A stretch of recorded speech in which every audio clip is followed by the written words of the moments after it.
नमस्कार, पृथ्वी news channel में आपका स्वागत है। सीतामढ़ी से मैं हूं कुलरंजन झा। इस वक्त मैं उपस्थित हूं महिला कॉलेज में। महिला कॉलेज के प्रिंसिपल साहब, प्रोफेसर साहब, प्राचार्य साहब मेरे पास सामने उपस्थित है और यह बहुत ही अच्छे से जो है से अपने विद्यालय महाविद्यालय में मनाए हैं गणतंत्र दिवस की शुभकामना। सभी लोगों के साथ में सभी लोग, इनके पूरे भी शिक्षक से लेकर के पब्लिक तक, जनता तक, भी स्टूडेंट तक, सभी लोग जैसे उपस्थित थे उनके बीच में मनाए हैं। और हम इनसे जानना चाहेंगे कि सर, गणतंत्र दिवस की शुभ अवसर पर जिला वासियों एवं देशवासियों को क्या आप अपने तरफ से शुभकामना देना चाहेंगे? अपने मुखों से बताइए सर। 75वें गणतंत्र दिवस पर मैं राष्ट्र के सभी नागरिकों को राम सेवक सिंह महिला महाविद्यालय की तरफ से बधाई देता हूं और याद करता हूं संविधान निर्माताओं को।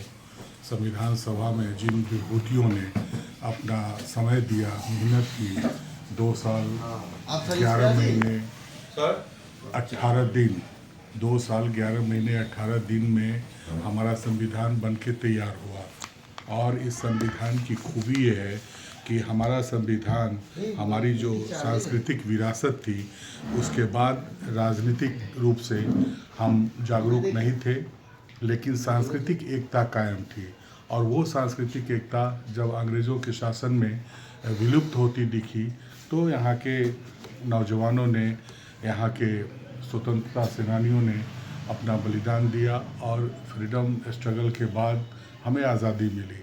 लेकिन वो उस आज़ादी के विश्वव्यापी कई मायने थे।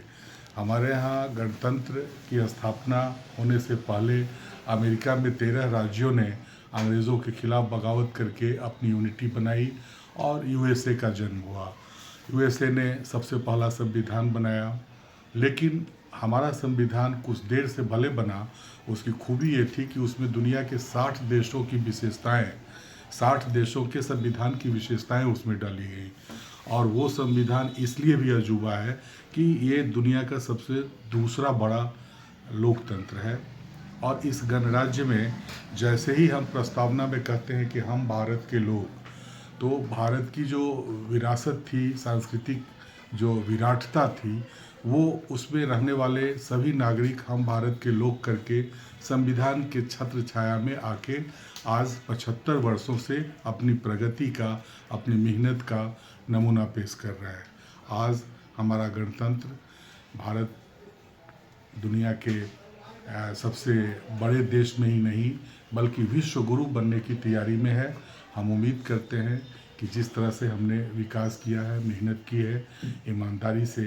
एक ज़माना ये भी था जब आईसीएस में अंग्रेज़ों ने भारतीयों का सिलेक्शन बंद किया था, ये कह के कि भारत के लोग करप्ट होते हैं, भ्रष्ट होते हैं, ये शासन नहीं चला सकते। और अगर इनको शासन करने दिया जाए तो ये भारत के आंदोलन में शरीक होकर अंग्रेज़ों के खिलाफ उसका उपयोग कर सकते हैं। इसलिए आईसीएस में बहुत देर से इंटरेस्ट मिला भारतीयों को, और आज गली गली में हमने शिक्षा की ज्योति जलाई है। और हम उम्मीद करते हैं कि आने वाले समय में भारत विश्व का सबसे पहला राष्ट्र बनेगा जहां शिक्षा, नैतिकता और आध्यात्मिकता का एकीकरण होगा। धन्यवाद। चलिए, वेलकम।